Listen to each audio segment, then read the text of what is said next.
Radio Mont Blanc. Radio Mont Blanc.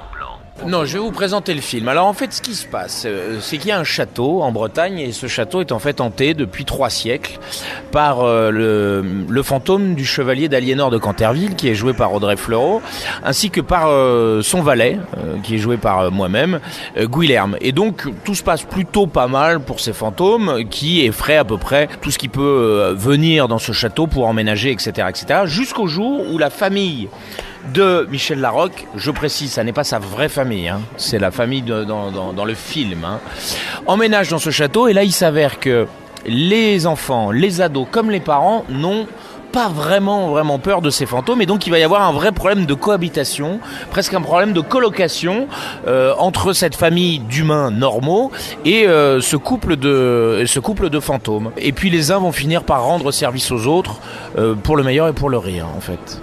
Michel Larocque, comment s'est passée votre collaboration avec Michael Youn ? Pas mal, il commence à comprendre ce que c'est que le cinéma, une caméra, la lumière, et ça. Donc ça, c'était intéressant de le voir découvrir tout ça, hein, en fin de compte. Mais c'était bien d'être sur un même plateau et puis de faire un film où on est à l'affiche ensemble parce qu'on s'entend très bien. Donc voilà.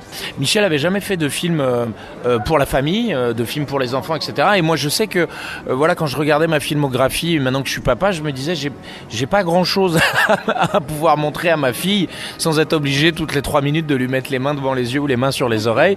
Et donc c'est vrai que quand Yann est venu me proposer ce projet, je pense qu'inconsciemment ça a joué et je suis ravi. Ma fille n'était pas là, mais ma fille a vu le film vendredi dernier. Elle était très très excitée à l'idée de voir papa en fantôme, papa qui perd sa tête, etc. C'est très agréable de jouer et quand on sait qu'il y a un public familial qui est de l'autre côté, on se permet plus de choses, on est un peu plus libéré. Voilà, c'était au cas où ça t'intéresserait cette réponse. Je sais bien que tu m'as pas posé la question, mais bon, tu viens avec tes questions, moi je viens avec mes réponses, chacun fait ce qu'il veut. Voilà. Très difficile de tourner en revanche avec Audrey Fleurot, parce qu'elle elle a une approche très américaine, très acteur studio du métier. Véritablement, elle essaye de rentrer dans l'intimité du personnage. Elle le joue pas dans sa superficialité, elle le joue vraiment de l'intérieur. Et donc, c'est vrai que pendant toute la durée du tournage, elle ne s'est pas lavée pour être un peu comme un fantôme. Elle a gardé ses vêtements. Et c'est vrai qu'à la fin de la semaine, elle sentait un petit peu l'humidité, quoi, le moisi. Voilà.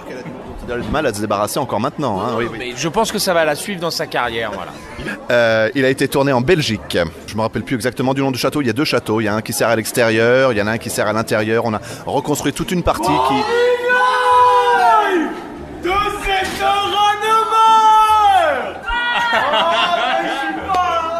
Mais c'est génial. Ça fait... c'était en 2001. Et il y en a encore qui me gueulent ça dans les oreilles. Ça fait toujours un peu bizarre au début. Tu vois, t'es en train de parler tranquillement. Et alors là, on a du bol parce que moi, j'en ai qui me font ça et qui se mettent à poil, etc. Hein. C'est-à-dire, j'ai permis à toute une génération d'abrutis d'avoir le droit de s'exprimer librement. Voilà. Radio Mont Blanc. Radio Mont Blanc.